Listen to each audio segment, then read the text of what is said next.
Good morning, children. Today, in continuation of Chapter 11 of your book, Rise of Fascism in Italy, we are going to study more about Mussolini, the dictator of Italy. First of all, we are going to study about the main features of Mussolini's domestic policy and his economic policies. In the beginning, fascism did much for Italy. First of all, it restored the confidence of the nation and made the administration efficient in every respect. Fascism always encouraged economic sufficiency, and thus steps were taken to reduce the country's dependence upon foreign imports of wheat, cotton and tobacco. Shipping industry was developed in a great extent. Iron and steel production became double by 1930 and artificial silk production increased. Let's study something more about Mussolini's economic policies. Mussolini's main object was to make Italy self-sufficient in all respects. In the agricultural field, his slogan was Battle of Wheat. Training of farmers and manufacture of fertilizers became an important program. Agricultural Credit Bank was established for the benefit of farmers. In industrial sector, Italian development was remarkable.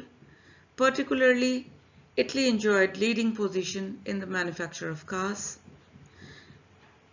Another important achievement was noticeable in the building of war vessels for several countries.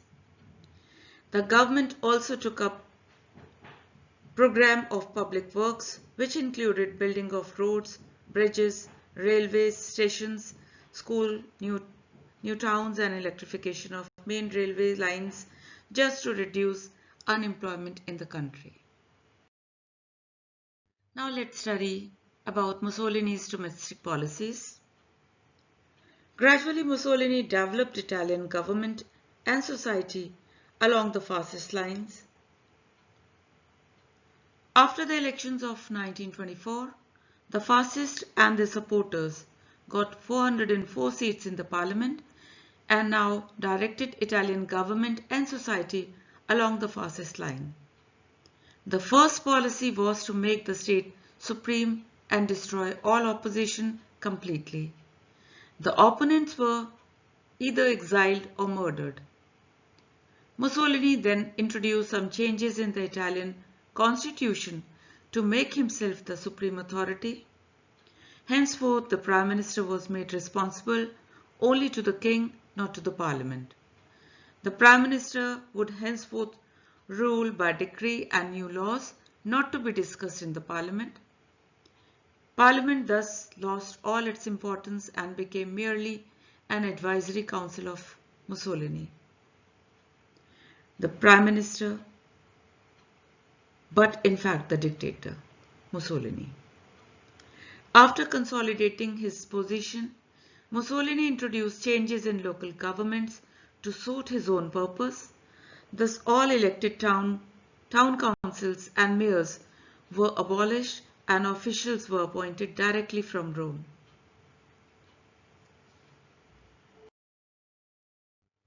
The fascists did not tolerate any opposition and naturally strict censorship was enforced. Anti-fascist newspapers and magazines were banned. In some cases, the editors were replaced by fascist supporters. In this situation, it was quite likely that the government would control radio, films and other organs of mass media, and the fascist government followed the same policy towards the press and the mass media. The most important step of this government was to control and supervise the education and educational institutions. A strict vigilance was introduced in schools and universities. The teachers and the professors had to take an oath of loyalty to the fascist government. The teachers were forced to wear uniforms and the writers of the new textbooks were directed to write glorifying the fascist regime. Every young people were forced to join government youth organizations where they were taught the glorification of the fascist regime. One of the outstanding achievements of the fascist government was the settlement of dispute with the papacy. By the Lateran Treaty of 1929, the Pope now recognized the Kingdom of Italy with Rome as its capital.